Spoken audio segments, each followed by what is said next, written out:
งสารทั้งน้องอเบยเพิ่นทางเฮาก็พยายามอยู่นะพี่น้องเนาะก็คือว่าได้ยินข่าวว่าตอนนี้ฮะ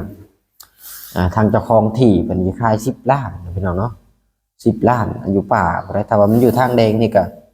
ว่าอีกอย่างหนึงเนาะพี่น้องแบบว่าอยู่กับบิ๊กอยู่แบบว่าอยู่คล้ายๆบ้านพ่อโตโจยนี่นะพี่น้องมีแต่ว่าถ้าว่ามีเงินเนาะถ้าว่ามีผู้ใหญ่ใจดีหรือว่าผู้ใหญ่ใจบุญสมทบทุนเข้ามาทางเฮาก็อาจจะแจ้งว่าเงินส่วนนี้อาจจะเก็บไว้นะพี่น้องเก็บไว้เพื่อว่าสมทบทุนแต่ว่าจะได้ดินได้ดอนให้น้องเพิ่นเอาพี่น้องถ้าว่าซื้อของไปมันกับเบิดซื่อๆเด้พอซื้อไปก็ลายชิ้น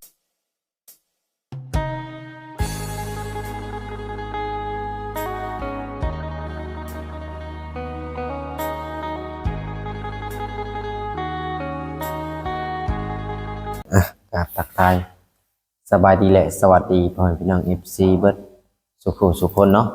ว่าจะเป็นฝั่งไทยฝั่งลาวหรือว่าสิเป็นทางต่างประเทศก็ยินดีต้อนรับเข้าสู่ช่อง YouTube BON Studio หรือว่า Facebook Fanpage ซึ่งเปิดภาพมาเมื่อนี้ก็อยู่เฮือนอยู่ชานเนาะพี่น้องเนาะรู้สึกว่าบ่สบายเล็กๆน้อยๆนะพี่น้องสิมีเมื่อยในกระโตนี่แหละนะพี่น้องเนาะอาจจะเป็นย้อนกลับมาดึกนะพี่น้องคืนนี้ซึ่งมันว่ามาแต่บ้านของน้องอเบยเพิ่นนะพี่น้องออกมาตั้งแต่5 โมงกลับมาฮอดพี่ก็ประมาณ1 ทุ่มกว่าอากาศมันก็หนาวแห้งเนาะพี่น้องเพื่อจะมาฮอดพี่เพราะว่าต้องใช้เวลาดนพอสมควรนะพี่น้องเพราะว่าจากบ้านบ่เอ็นไปหาบ้านน้องอเบยนี่ประมาณ130 กิโลเนาะพี่น้องเนาะอีกอย่างก็ทางมันไกลทางมันยากทางเขาบ้านน้องอเบยหลังจากชีวิตบ้านพอตูโจยเข้าไปก็ทางแดงเลยนะพี่น้องทางก็มีแต่คุกทางกับเปี่ยวขนาดนะพี่น้องโอ้สับเอาชีวิตไปเสี่ยงขนาดเลยนะพี่น้องเอ้ยว่าคิดในใจเดี๋ยวโอ้ถ้ามันเกิดขึ้นมานี่คนมาปล้นเนี่ยจะเฮ็ดจังไดพี่น้องเอ้ยทางอยากขายทางออกไปนานี่แหละต่อดินทรายกับพ่อพี่ดินทรายนะพี่น้องเสี่ยงขนาดการพ่อแม่พี่น้อง FC มาสัมผัสตัวจริงนะโอ้จักสิว่าจังไดอาจสิคือบ่แอนเลยเนาะพี่น้องเนาะสมมติว่าการเดินทางกับเฉลี่ยทิ่มไปนี่5 ชั่วโมงเนาะพี่น้องที่แรกๆนะบ่แอนเดินทางไปตั้งแต่ยามเช้านะ10 โมงนะพี่น้องไปฮอดปุ๊กะ12 โมงกว่าแล้วพี่น้องแล่นรถประมาณ70เนาะ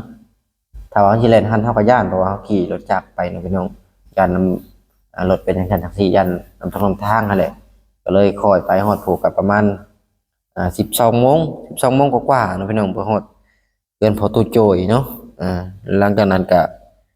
แบบว่าไปก็ได้ท่าน้องอเบยอีกนะพี่น้องเพราะว่าน้องอเบยเพิ่นน่ะไปเฮือนดีไปงานเฮือนดีนะพี่น้องไปก็ได้ท่าน้องเพิ่นก็ประมาณชั่วโมงกว่าๆพุ่นแหละเนาะพี่น้องเนาะแล้วหลังจากนั้นก็มอบเครื่องมอบของให้ทั้งน้องเพิ่นเนาะเพราะว่าทางเฮาก็เอามาก็บ่อยากกักเงินที่เพิ่นจะดีส่งมาแหละนะพี่น้องเนาะแล้วก็ซื้อเครื่องซื้อของก็บ่ได้เบิดดอกน้องพี่น้องเงินน่ะส่วนที่เหลือก็บ่แม่นจะเก็บเอาไว้สมทบการเฮ็ดงานเฮ็ดทานให้น้องเพราะว่าเงินจำนวนหนึ่งเพราะว่าตอนนี้บ่แม่นก็มีเงินอยู่จำนวนหนึ่งนะพี่น้องเนาะแล้วก็มีเอื้อยคนหนึ่งทางฝั่งไทยให้แหละที่ฝากมาให้บ่แม่นเป็นสะพานบุญให้สมทบถ้าว่าได้ซื้อดินซื้อดอนให้ทั้งน้องเพิ่นนั่นแหละแล้วก็มีเงินทางพ่อซ่าพร้อมกองมื้อนี้มันก็ยังเหลืออยู่นะพี่น้องแหละเงินทั้งเอื้อยนกด้านดอกไม้สดหน้าด้านจังหวัดหนองคายก็ยังเหลือเนาะพี่น้องเนาะก็เลยจะเก็บเงินจำนวนนั้นถ้าว่าได้ซื้อดินซื้อดอนให้ทั้งน้องเพิ่นเนาะพี่น้องทางบ่แอนก็คิดไปคิดมาก็อุกใจเนาะพี่น้องเรื่องของน้องอเบยนี่ก็จักสิเอาจังได๋ดีเนาะคันว่าเฮาสิซื้อดินในบ้านของเพิ่นหรือว่าในบ่อนเจ้าของที่ดินในนาอะไรพี่น้องมันก็การไปกันมามันยากเนาะพี่น้องมันเปี่ยวนั่นแหละบ่แอนก็อุกใจตัวนี้กับปานนี้หลายๆคนก็อยากให้มาอยู่นำพ่อตู้โจยนะพี่น้องก็คือการมาอยู่นำพ่อตู้โจยนี่ถ้าว่าในบ้านเพิ่นรับก็น่าจะได้อยู่หรือว่าจังได๋นะพี่น้องหรือว่าทางทีมงานเฮาสิรวมตัวกันบ่เนาะพี่น้องก็ปรึกษากันมีทั้งเฮาทั้งบ่แซนเนี่ยทั้งบ่ลาเนี่ยบ่พี่น้องเนาะปรึกษากันไปคุยกับในบ้านเพิ่นดีๆเนาะพี่น้องมีการเซ็นทุกขั้นตอน เฮ็ดให้มันถูกตามระเบียบกฎหมายบ่หรือว่าจังไดเนาะพี่น้องก็เลยอยากมาปรึกษาให้พี่น้อง FC ลองเบิ่งเพราะว่าทางเฮาก็จดปัญญาคือกันถ้าว่าในบ้านเพิ่นบ่รับเนาะแต่ว่าเฮาเช็ดไปตัวที่ตัวแดนมันก็ถ้าว่ามันเกิดเรื่องราวขึ้นมามันสิยากเนาะพี่น้องเนาะอันนี้ก็เพราะว่าการที่จะเอาคนมาอยู่หมู่บ้านมันก็ต้องมีลายลักษณ์อักษรเนาะพี่น้องความปลอดภัยของบ้านเพิ่นแน่เนาะเราก็เลย FC เพิ่นก็เลยอยากให้ปรึกษาก็นี่แหละสงสารทางน้องอเบยเพิ่นทางเฮาก็พยายามอยู่เนาะพี่น้องเนาะก็คือว่าได้ยินข่าวว่าตอนนี้ฮะทางเจ้าของที่เพิ่นสิขาย10 ล้านเนาะพี่น้องเนาะ10 ล้านอยู่ป่าบ่ได้ถ้าว่ามันอยู่ทางแดงนี่ก็ว่าอีกอย่างหนึงเนาะพี่น้องแบบว่าอยู่กับบิ๊กอยู่แบบว่าอยู่คล้ายๆบ้านพุทธโจยนี่นะพี่น้องการเดินทางมันก็สิสะดวกสบายแต่อันที่จริงแล้วอยากให้มาอยู่บ้านพุทธโจยไปเลยนะพี่น้องเนาะมันจังสะดวกสบายเพราะว่ารถใหญ่ก็จะเข้าไปได้แบบว่ายกตัวอย่างว่ารถบาแซดนี่นะพี่น้องเนาะมันก็จะเข้าไปง่ายแต่อันนี้พอเข้าไปฮอดโอ้พี่น้องบ่แม่นก็จะเฮ็ดจังได๋นะพี่น้องในเมื่อรับภารกิจจากผู้ใหญ่เพิ่นมาแล้วก็ทำให้มันเต็มที่นะพี่น้องเนาะก็ย้านอยู่ตัวเองไปผู้เดียวนะพี่น้องเนาะซึ่งเมื่อวานนี่ก็ไปผู้เดียวทางทีมงานเฮาก็ได้เข้าไปก่อนนะพี่น้องเพราะว่าทางบ่เอ็นเพื่อเดินทางไปบ้านมันก็ใช้เวลาไปก็โอ้ค่อนข้างจะหลายแล้วก็ไปฮอดหมู่คู่ก็ออกมาแล้วก็เลยเข้าไปผู้เดียวเนาะไปมอบเครื่องมอบของเพิ่นแล้วก็FC ก็คอมเมนต์มาว่าลูกเห็นบ่ต้องซื้อก็อย่าเครื่องของน่ะมันหลายแล้วบ่เอ็นก็จักคิดว่าจะได้ดอกพี่น้องในเมื่อมันเป็นจุดประสงค์ของผู้ใหญ่เพิ่นอยากให้ซื้อเฮาก็เลยซื้อไปให้นะพี่น้องก็บ่เอ็นซื้อไปนี่ก็2 ครั้งแล้วก็มีทางทีมงานแน่ก็ซื้อไปหลายๆสิ่งหลายๆอย่างเนี่ยนะพี่น้องแล้วก็ FC เพิ่นก็ถามเข้ามาว่าเครื่องของที่ซื้อไปนั้นน้องอเบยเพิ่นเอาไปไว้อยู่ไสเนาะก็คือเครื่องของที่เพิ่นซื้อนะเนาะพี่น้องเพิ่นเอาขึ้นไว้บนบ้านบนที่เพิ่นอาศัยอยู่นั่นแหละเพิ่นเอาขึ้นไปไว้หั่นเอาพี่น้องเนาะแต่ว่าหลังจากนี้ทางเฮาก็อาจจะบ่ได้ซื้อแหละเนาะพี่น้องก็มีแต่ว่าถ้าว่ามีเงินเนาะถ้าว่ามีผู้ใหญ่ใจดีหรือว่าผู้ใหญ่ใจบุญสมทบทุนเข้ามาทางเฮาก็อาจจะแจ้งว่าเงินส่วนนี้เท่านี้อาจจะเก็บไว้นะพี่น้องเก็บไว้เพื่อว่าสมทบทุนแต่ว่าจะได้ดินนักได้ดอนให้น้องเพิ่นเอาพี่น้องถ้าว่าเฮาซื้อของไปมันก็เบิดซื่อๆเด้พอซื้อไปก็หลายสิ่งหลายอย่างแล้วเสื้อผ้าหน้าแพรนี่มีครบนะพี่น้องบ่แม่นซื้อไปนี่ก็2 เทื่อแล้วเนาะถึงซื้อไปมื้อน่ะก็2 ชุดนะพี่น้องสมมุติว่านี่ก็ซื้อแล้วก็เกิบโอ้หลายอย่างเลยพี่น้องผมให้ปกนี่แบบว่ามีครบเกือบทุกอย่างเลยยังแต่กระต๊อบตอนนี้นะพี่น้องเนาะก็คือสร้างกระต๊อบนี่หลายๆคนก็น่าจะมีอยู่นะพี่น้องเนาะยกตัวอย่างว่าทางบ่าวลาวเพิ่นก็อาจจะมีเนาะทางบ่แซนเพิ่นนี่ก็สิมีอยู่เนาะพี่น้องถ้าว่าได้มาอยู่ทั้งบ้านน้องสายพลนี่ทั้งแม่เพิ่นอาจจะซัปพอร์ตเต็มที่นะพี่น้องอันนี้นะถ้าว่าน้องเพิ่นอยู่บนเก่านี่อาจจะยากนะพี่น้องการที่ผู้ใหญ่เพิ่นซัปพอร์ตเนี่ยทางบ่าวแซนเพิ่นนะพี่น้องเนาะก็เลยคิดหาทางอยู่ตอนนี้นะพี่น้องคิดไปคิดมาก็จะปวดหัวนะพี่น้องก็จนเป็นไข้ย้อนเป็นไข้บ่แม่นย้อนหยังเนาะพี่น้องย้อนกลับมาเด้อเนาะพี่น้อง5 โมงกลับมาเพียงทุ่มนึงก็เลยอากาศมันก็หนาวนี่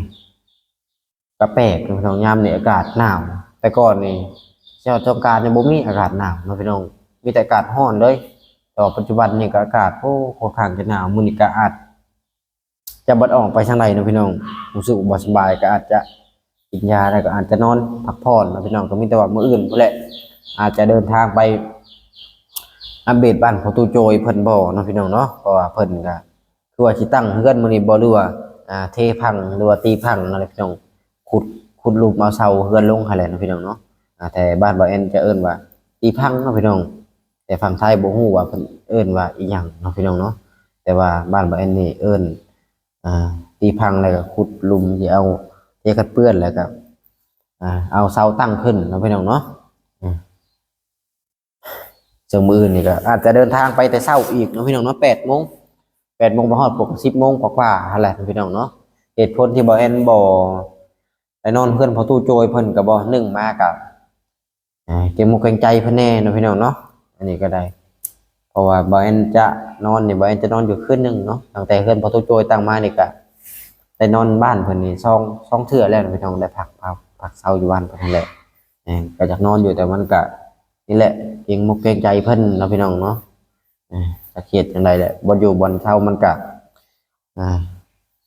บ่สะดวกสบายปานใดแค่นั้นพี่น้องบ่อนอาบน้ำมันไหลก็มีอยู่ว่าง่ายๆก็คือเกรงใจแค่นั้นเนาะพี่น้องเนาะเกรงใจเพิ่นเอาพี่น้องเนาะรู้สึกว่าบ่สบายบางทีกับมื้ออื่นจักว่าบ่ได้ออกมาจากเนาะพี่น้องเนาะรู้สึกว่าเป็นไข้เป็นห้อนในกระต้นกระโตอยู่ตอนนี้นะขี่รถผ่านหนาวผ่านฝนมาเนาะขี่ผ่านซองตัวเมืองพี่น้องเนาะเมืองชนเมืองพาราน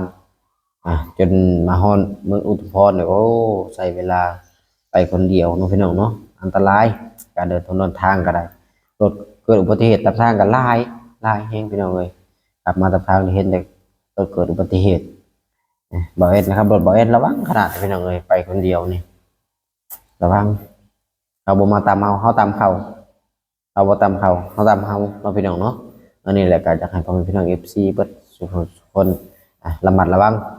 การเดินทางบ่ว่าพี่น้องทางใดก็ตามนะพี่น้องเนาะก็โอเคนะพี่น้องมาเท่านี้ก็จะเป็นช่วงท้ายคลิปแล้วเนาะถ้าว่าพอผิดพลาดประการใดก็ขอโทษขออภัยนำพ่อแม่พี่น้อง FC ไว้ล่วงหน้าเด้อพี่น้องเด้อจะมันเรื่องดินเรื่องดอนของน้องอาเบยนี่ก็รอไปก่อนนะพี่น้องว่าสิได้ซื้ออยู่ใช้กันแท้นะพี่น้องเนาะสิได้ซื้ออยู่บ่อนที่เพิ่นนอนบ่ถ้าบ่อนที่เพิ่นนอน10 ล้านนะพี่น้องเนาะหรือว่าเฮาจะซอกหาเอามาซื้ออยู่ข้างนอกบ่จะได้สะดวกสบายในการเดินทางเพราะว่าทางนั้นมันเปี่ยวแห้งอีกอย่างก็มีแต่ขี้ดินทรายเนาะพี่น้องเนาะยัน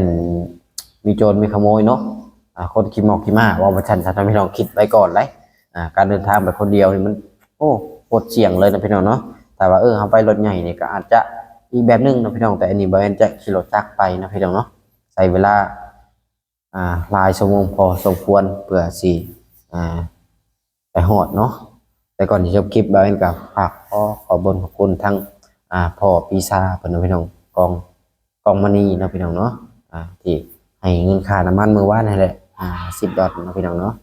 จังได๋ขอบคุณทั้งพ่อเพิ่นหลายๆนะพี่น้องขอให้พ่อเพิ่นอยู่ดีมีแรงความเจ็บบ่ให้ได้ความไข้บ่มีปรารถนาสิ่งใดขอให้ได้สิ่งนั้นสมดังระวังอันตรายอย่ามาผ่านมาให้อย่ามาใกล้ขอให้พ่อเพิ่นอนุสุขภาระมันยืนพี่น้องเนาะแล้วก็ทั้งเอ้ยนกหานดอกไม้สดจังหวัดหนองคายพร้อมพี่น้องเนาะแล้วก็เอื้อยฝั่งไทยอีกคนหนึ่งที่ส่งเงินเข้ามาสมทบอะไรเพิ่นก็ยังบ่ได้บอกชื่อก็ขอให้เพิ่นอยู่ดีมีแรงคือกันเนาะพี่น้องทุกภาคส่วนที่เข้ามาช่วยเหลือทางน้องอเบยนะพี่น้องแล้วก็ที่ให้บ่าวเอ็นมาเป็นสะพานบุญให้บ่าวเอ็นจังไรก็ขอบคุณพวกทุกท่านเนาะพี่น้องเนาะโอเคนะพี่น้องสำหรับคลิปนี้ก็บ่มีหยังหลายเนาะก็เอาไว้พอกันคลิปหน้าให้หรือว่ามื้ออื่นหรือว่ามื้อใดก็ตามที่บ่าวเอ็นเดินทางเข้าไปหาทางเพิ่นเนาะซึ่งมื้อนี้ก็อาจจะบ่ได้เดินทางไปแล้วนะพี่น้องอาจจะพักผ่อนกินยาพักผ่อนมื้อนี้บ่ไหวแห้งนะพี่น้องมาเลิกคืนนี้มาเดือนก็ทุ่มกว่าๆนะพี่น้องก็จนบ่ได้อาบน้ำคืนนี้เส้นเลยเมื่อคืนนี้นะพี่น้องเส้นบ่ได้อาบน้ำเลยเพราะมันหนาวแห้งมันสะบั้นมันขี่รถจักรมาเพื่อมาฮอดมันก็เลยเฮ็ดให้ร่างกายของเฮามันเส้นนะพี่น้องก็เลยเฮ็ดให้บ่สบายก็เลยหยุดงานมื้อนี้ครับพี่น้องเนาะโอเควันนี้ก็ไปก่อนพี่น้องเว้าลายเพิ่นสิรำคาญเอาไว้พอกันคลิปหน้ามื้อหน้ามื้อไหนว่าสิเป็นจังไดนะพี่น้องก็ฝาก FC เบิดสุขคนเอามากดติดตามและเป็นกำลังใจถ้าผู้ใดเข้ามาชมแล้วก็สุขกายสุขใจพี่น้องไปก่อนพี่น้อง FC สบายดีแหละสวัสดี